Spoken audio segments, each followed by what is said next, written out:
Bizarre Creations began its run of excellent driving games on the Dreamcast, where it released Metropolis Street Racer, the first ever racer to use its now standard Kudo system. It was a brutal game where finishing first didn't mean a thing unless you did it with style. Over the years, Bizarre has cooled on the punishment and honed the Kudos experience across 3 installments of Project Gotham Racing. The 4th is finally ready for the starting grid, but does it take the checkered flag or spin out?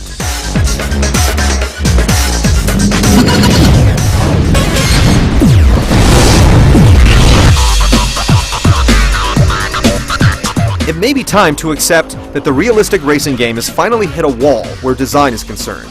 In Project Gotham 4, you get the self-explanatory time attack and custom matches, and the arcade option is a ladder of 10 events that you have to complete under a variety of different conditions, for a total of 12 different medals per event.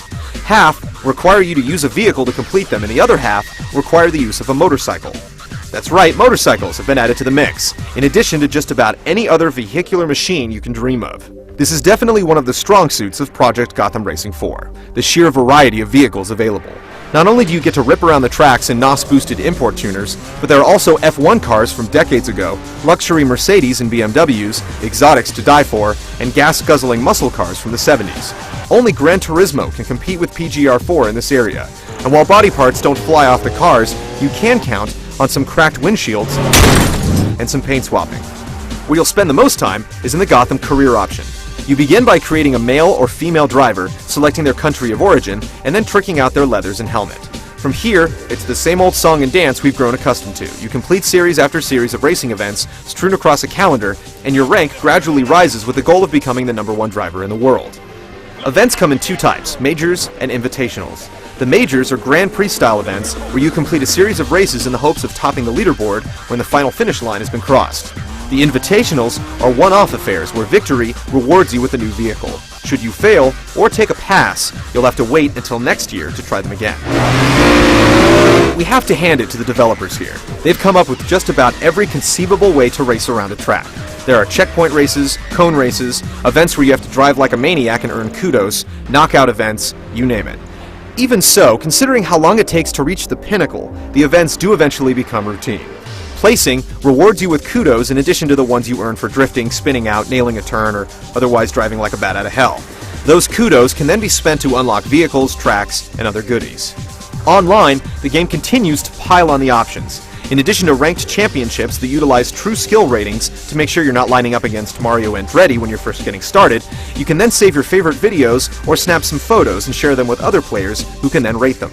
You can also save ghost data from your best runs and allow friends to try and best them. And of course, you can always check the leaderboards to see where you stand on an international level.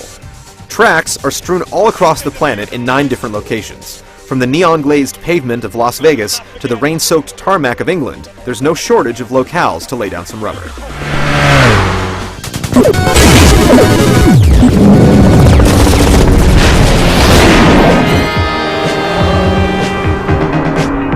Many racing games try to straddle the line between sim and arcade, but few succeed. Project Gotham Racing 4 is an exception, mostly because it makes the sacrifices in most of the right places. There's no tuning in this game, meaning you can forget about setting the camber or adjusting the carburetor for extra horsepower. With every car in the game, what you see is what you get.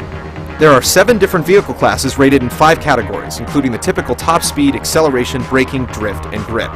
You definitely feel the difference between each car, whether it's how much they spin out when you drop the hammer or how quickly they stop when the brakes are applied. You really feel the weight and inertia of each ride. There are a couple of complaints, however. While the motorcycles are fun to ride and easy to handle, the game treats them as if they weigh 5 tons. Knocking a rider off a bike takes far more effort than it should. We understand that it's to balance the game, but it could have been done in a much more realistic way. There are 3 difficulty settings, but the easy setting is a joke, and the normal setting is just a touch too challenging. There's no adjustment to be made to remedy this, and most players will find themselves either breezing through the game or getting their tailpipes handed to them. Regardless of which difficulty setting you choose, the key to success is getting the lead and then holding it. If you haven't made it inside the top 3 by the time the 3rd turn comes rumbling along, your chances of winning the race are slim. It's extremely difficult to make up ground in PGR 4 thanks to some truly aggressive AI. Computer drivers will slide over to cut off the pass and play rough in the corners. Weather has a huge effect on how the cars handle, with fog being the largest deterrent to success. Not being able to see an upcoming corner can make you tentative. and Tentative and PGR4 don't mix. Niggling complaints aside, this is one of those games where you eventually get into the zone, and things will become easier. It can take a while to get there, so we recommend a 4-day test drive to figure out if it's something you can deal with.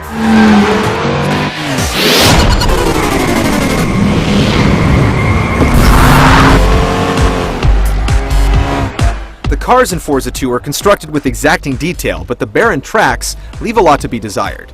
In PGR 4, you get the best of both worlds. The vehicles look great, and the tracks look even better. One trip around the Shinjuku loop, and anyone who's ever been to Tokyo will immediately recognize tons of landmarks. The same goes for Vegas, London, and every other locale in the game. The off-track detail is simply stunning, considering how many polygons were budgeted to the cars. Humans that transcend the cardboard cutout litter the bleachers, and the weather effects are so convincing that you'll want to play from the cockpit view. The audio isn't quite as sharp, with some cars sounding like a two-stroke engine where the fuel mixture is a little too rich. The soundtrack is rockin', however, with some deft selections from a variety of genres.